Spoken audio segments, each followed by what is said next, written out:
anys enrere hi havia hagut 6 cines, cosa que ara no en tenim cap. L'Amistat, la notícia més antiga que teníem del Cine Amistat, data de 1912, amb un programa. No sabem la data exacta de l'inici, però té que anar per aquests camins. En Quico de Calaran era un farmacèutic que vivia al carrer de l'Amistat, i ell era el que es cuidava del cine de l'Amistat. I feia uns programes que a part de que al davant era maco, perquè portava la pel·lícula que feien, però tu llegies al darrere, t'enteraves de l'argument de la pel·lícula i si no tenies ganes d'anar al cine, te'n venien ganes. A casa hi ha programes de cine del 1930, del 1928, en fi, des de cine mut al començament del cine sonoro, no? És curiós, dins del cinema l'Amistat, els programes que jo en dic retallats, com aquests que hi ha en Solo los Ángeles tienen alas amb aquesta avioneta, o Forastero, aquesta pistola devia fer furor. Amb l'Amistat ens fèiem la competència. Anàvem a Barcelona, anàvem a les cases de pel·lícules i anàvem amb lots. D'aquest lot, quan? Tant. Nosaltres en donem tant. O és que en Ramonet en dona tant. En Ramonet era el que programava per l'Amistat. Doncs jo n'haig de donar tant perquè si no em quedo sense aquest lot. Fins que en Ramonet un dia van a veure el senyor rector, mossèn Torrents, i li va dir, home, escolta, que jo m'haig de guanyar la vida i aquests nois m'estan fent l'arquet. I vam quedar que ell ens facilitaria pel·lícules, que ell no fes. I ell ens facilitava pel·lícules que fossin aptes per a tots els públics, que a ell no li interessaven massa perquè eren aptes per a tots els públics, però ens les passava a nosaltres i nosaltres ja fèiem. I així d'aquí va venir o sigui, ja hi va haver pau sempre més. Al moment de comprar l'entrada et feien comprar l'escut. Si posa la quantitat, alguns, no ho sé, 30 cèntims. Això era una mena d'impost, jo en dic entre cometes revolucionari, que el règim franquista feia pagar. Estaven destinats a l'auxili social i estaven promocionats per la Falange, perquè amb algun de per aquí trobat auxili social Falange Espanyola. Primer van ser metàl·lics i hi havia gent que se'l penjava de la solapa perquè feia una llengüeta per penjar-se'l. El preu de l'entrada, que no me'n recordo com valia, més el preu de l'escut, sortia car i molts deien, jo no vull l'escut, i el de la taquilla deia, jo no dono l'entrada. Sembla que era l'Amistat que quan s'acabava el cine feien ball. Llavors feien ball, repartaven les cadires. L'Amistat estava amb el Cine Metropol Vilassanès, de Vilassar de Dalt, que se'n deia Cine Metropol. Feien les mateixes pel·lícules. Llavors això anava per rotllos. Llavors, doncs, començaven amb una diferència d'hores, perquè quan aquí feien el primer rotllo o viceversa, llavors el marroquí, que portava unes bosses al costat de la roda de darrere, pujava els rotllos que corresponien a Vilassar de Dalt i baixava a bicicleta. Llavors hi va haver doncs, una pel·lícula, precisament, no recordo quina, però que esclar ens van posar un rotllo que no sabíem on estàvem. I a Vilassar de Dalt hi va haver un gran disbauxa perquè van dir, ostres, ens tornen a posar el mateix que ja fa una estona que hem vist. Llavors es van parar als cines, en marroquí amb la bicicleta, corrents pedalant cap a Vilassar de Dalt per canviar els rotllos que se li van donar malament. I el van edificar per al cinema. El pis aquest i el d'aquí davant era el cine. Salón Jovellanos, en deien. Va ser construït per l'Armando Miranda, un músic, compositor de música lleugera.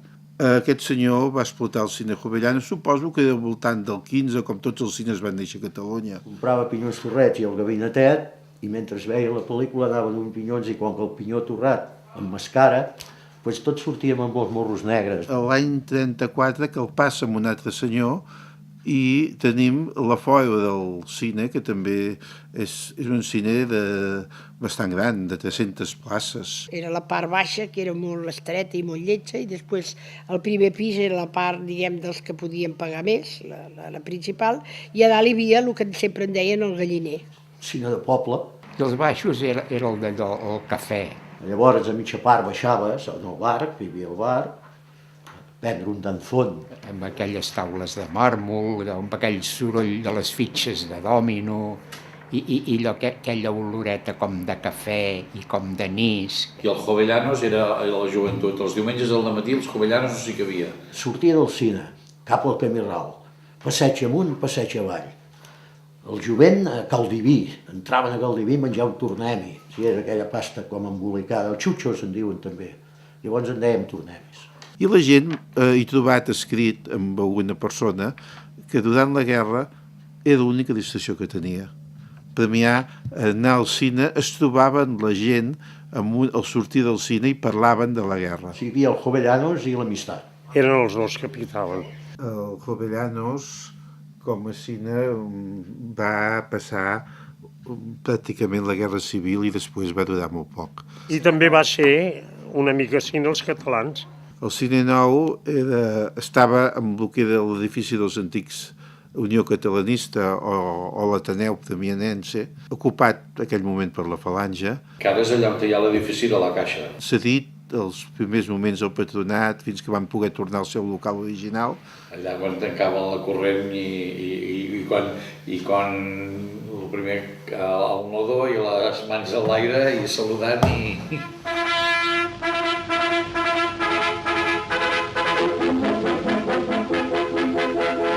El Cine Nou era una planta baixa i una escalinata. Hi havia un mirall a les escales baixant i una vegada ens hi vam emputar tots baixant corrents. Ens ho creiem molt.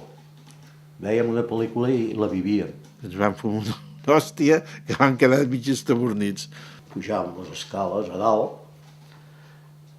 Quan venien els índios tothom picant de peu, ara venen els bons. El senyor Comas va regalar al Patronat una màquina de cine mut i un senyor que es deia Joan Mingus la feia anar. Aquell local havia sigut el Cine Catalunya, que va plegar i va quedar el local tancat. I aleshores la senyora Cisa, la senyora de Can Burra, diguem-ne, per dir-ho un nom vulgar, aquella senyora ho va cedir a la parròquia i llavors allà va començar el Patronat abans del 36. En una època potser sí que el Patronat era el centre de dreta. No era un centre de dreta declarat. Hi anava la gent de missa i la gent de missa era de dreta. Sí, va ser el nostre lloc de reunió i tot el que vulgui, m'entén. Jo hi vaig ser de junta molt de temps i em cuidava del cine. Era infantil, El diumenge a la tarda anaven a doctrina. Ens feien 4 sermons de l'època, ens donaven una assistència, podien venir al cine de franc. En Ferrer, Déu l'hagi perdonat, el rellotger d'aquí al carrer de l'Amistat, ell tenia una pista de patinatge. I un any ens vam posar d'acord amb ell i vam fer cine aquí, en aquesta pista. Des del Patronat vaig treure la màquina de la cabina i la vaig portar en una sala que hi havia, que ara també hi és, però que ara em sembla que és allà on es vesteixen i es maquillen. Vam fer uns forats a la paret mirant de cara a Mataró. I vaig portar la màquina de cine allà i vam fer cine. Va haver un xàfec d'aquells d'estiu que t'agafa d'improvís, tothom fora, el cine tallat i cap de 10 minuts es va parar la pluja. Llavors van sortir 3 o 4 pel poble dient es torna a reemprendre els cines, tothom que vulgui que torni a la pista. Vam estrenar El gran pecador d'en Gregori Peck. Vam estrenar El tercer hombre. Encara no l'havien estrenat a Barcelona. I vam estrenar Maria Goretti, que vam estar de sort perquè era una pel·lícula que no la volia ningú perquè era de missa, però en aquell moment la van fer santa i va tenir un èxit.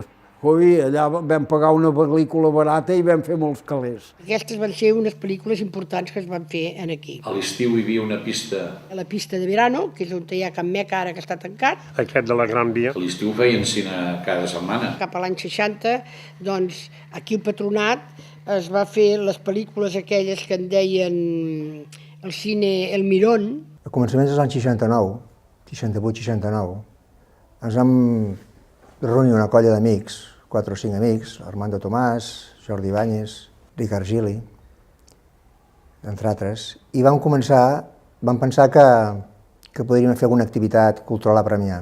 Feien un cinefòrum al Patronat. I amb l'excusa de fer cine, doncs, parlar una mica de tot. Ens reunien al Patronat, en la sala de juntes, i hi havia una taula que potser érem 12 o 13 persones, i discutíem sobre la pel·lícula que havíem de fer, sobre els segles que havíem de fer, i ens barallàvem, i tothom deia la seva, i era, diguéssim, una cosa, jo crec que única, feia un fred que pelava. I al començament doncs, érem 4 gats, potser érem 30 persones o 20 persones. Les projeccions eren fatals moltes vegades, no? Perquè les màquines eren antigues, vam fer sessions de l'Orson Welles, de l'Ingmar Bergman, pel·lícules i cinema que aquí Premià doncs, era una cosa que no estava molt habituat a veure aquest cinema. Quan nosaltres ens movíem a la nit, que anàvem a la nit a posar aquests cartells, a les 10 de la nit, a les 11 de la nit, a Premià, vull dir, no hi havia cap cartell de cap tipus. Era una cosa, era com si fossin un desert. Si ens situem a l'època, doncs resulta que per fer les activitats aquestes que fèiem, fer el Cinefòrum, havíem de demanar un permís governatiu cada vegada que fèiem una pel·lícula. Cada vegada que fèiem una pel·lícula havíem de demanar permís governatiu a Governació dient la pel·lícula que fèiem, a on es feia i el comentarista que venia. Per exemple, el Miquel Porter venia habitualment aquí a Premià, cobrava les seves 1.000 pessetes i llavors l'agafàvem un cotxe i el portàvem a casa seva, el portàvem a Barcelona. Havia vingut parlant de comentaristes amb l'Antonio Ribas, que havia vingut a comentar una de les primeres pel·lícules que va fer, que és Les salvajes de Puente San Gil, va venir a presentar la pel·lícula. Una vegada van fer una pel·lícula que es deia La prima Angélica, i va venir un comentarista que es deia Jordi Torres, que era un comentarista un senyor que escrivia a La Vanguardia, havia fet teatre també, era conegut en el seu mundillo, i aquest senyor va fer una perorata contra el franquisme. I resulta ser que una persona del públic es va aixecar i ho va anar a dir-ho al rector, perquè esclar, es feien el patronat que depenia de l'Església, no? Va anar allà, que es havia parlat contra el Franco i contra el franquisme i tal i qual, i bueno, de 72 a 75, aquest cinefòrum que havia començat amb un pal i una canya, en certa manera, va començar a entrar un grup de joves, més joves que nosaltres, una altra generació, potser tenien 3 o 4 anys menys que nosaltres, que en certa manera estaven alguns relacionats amb un altre grup que es va formar a la plaça, que era el grup de Talau Rodona. Va venir una sèrie de persones, en Joan Bruguera fonamentalment, un xicot en Buscarons, Toni Grau, i una sèrie de persones més joves que nosaltres, que ens van dar un impuls importantíssim. En aquell moment aquí primer hi havia un grup de joves que feien còmics, i llavors aquesta nova generació que havia entrat en el cineclub, que els coneixien, es van posar en contacte amb ells, i molts programes fins i tot eren dibuixats per ells. Aquest programa que veieu aquí era un cicle que van fer sobre el cinema suís. Aquest dibuix el va fer en Josep Maria Font, i que trobo que és genial. I quan s'estava penjant aquest programa, doncs va venir la Guàrdia Civil i va dir què és esto de la vaca, no? I llavors vam explicar que estàvem fent un cicle sobre el cinema i tal i qual, no? La idea que teníem molt era de provocació. Ens vam convertir en un cineclub federat. Llavors, per exemple, teníem un candidat a pel·lícules com, per exemple, el Kortava Potemkin, Alexander Nevsky, de l'Einstein. Clar, va començar a venir més gent. I llavors, les sessions de cineclub es convertien ja el dissabte a la nit en un lloc que s'hi trobava tota la gent jove de Premià. Em ve un xicot per demanar una subvenció a l'enmig de la plaça de l'Ajuntament, i era al vespre, me'n recordo. Va dir, escolti'm, vostè és regidor de Cultura? Diu, sí. Jo dic, sí, digues, què vols? Diu, jo vinc a demanar una subvenció pel Cinefòrum, diu, però com que ja sé que no me la donarà.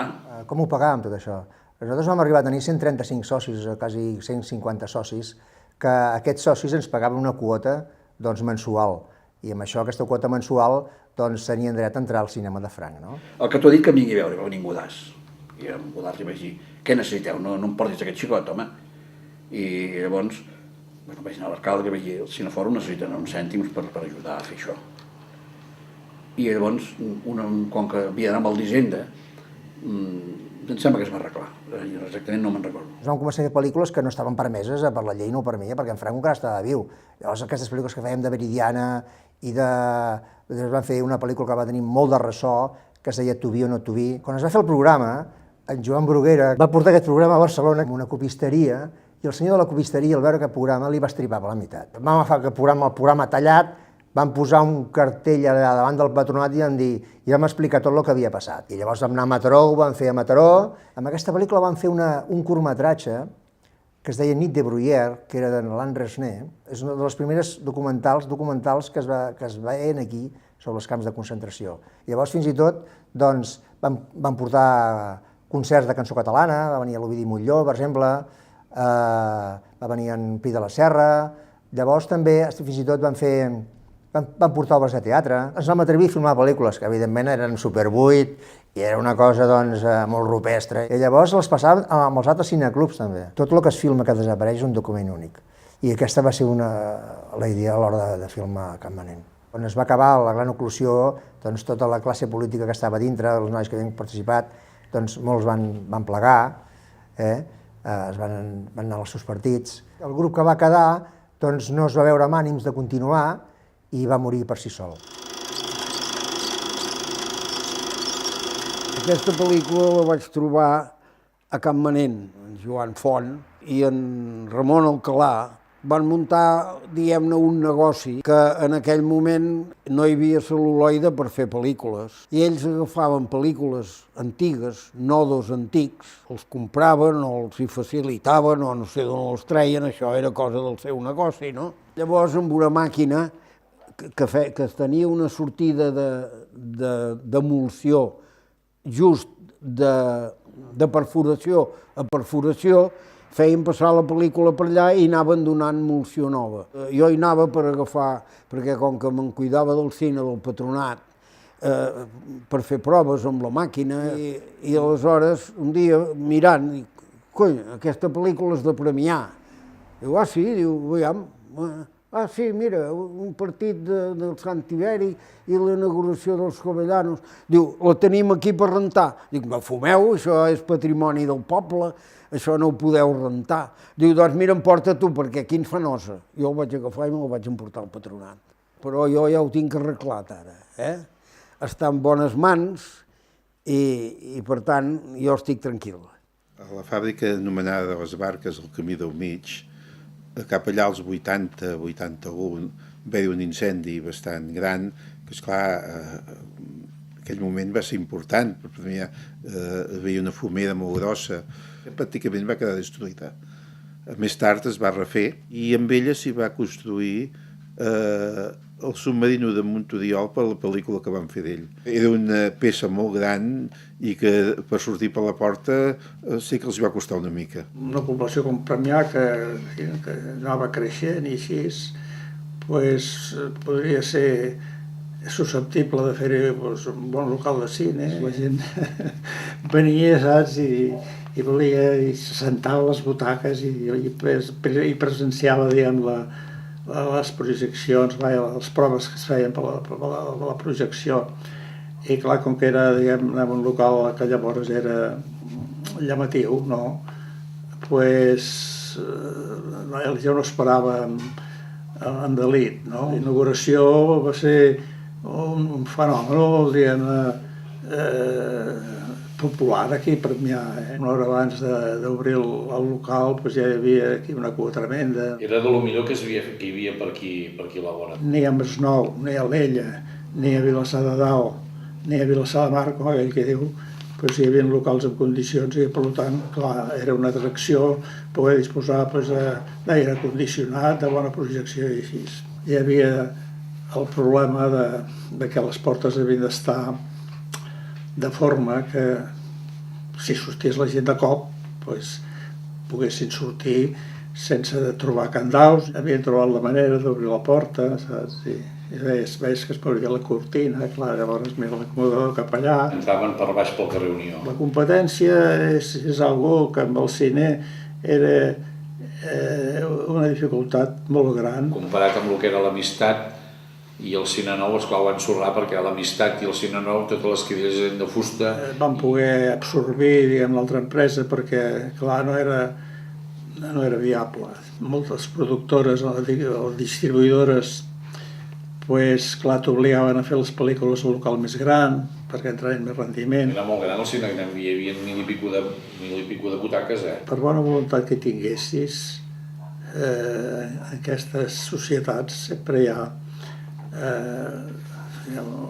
una comissió. Llavors era de la Junta i fa molts anys. Coneixia jo abogats i coses i vaig portar efectivament aquest contracte que es va fer amb aquests senyors i van dir que no hi havia res a fer. I després sempre hi ha una oposició. Que havien de passar com a mínim 40 anys i que després se'n podria tornar a parlar. Amb tota la nostàlgia i tot el desig de reviure temps anteriors, la gent, o molta gent, clar, desitjaven que l'amistat tornés a ser, però van lograr una altra vegada, diguem-ne, recuperar la sala. Com l'amistat, centre, diguem, de lo que era. Els que ho volen assumir o poden assumir-ho, o les organitzacions o entitats, diguem, polítiques que poden intervenir-hi, doncs, tenen la paraula, oi? Va funcionar bastant bé, doncs, més o menys, doncs, durant 30 anys, quan va sorgir ja una espècie de reestructuració que era necessària per sobreviure a l'activitat. Avui necessites tenir un bon aparcament, perquè la gent hi vol anar amb cotxe.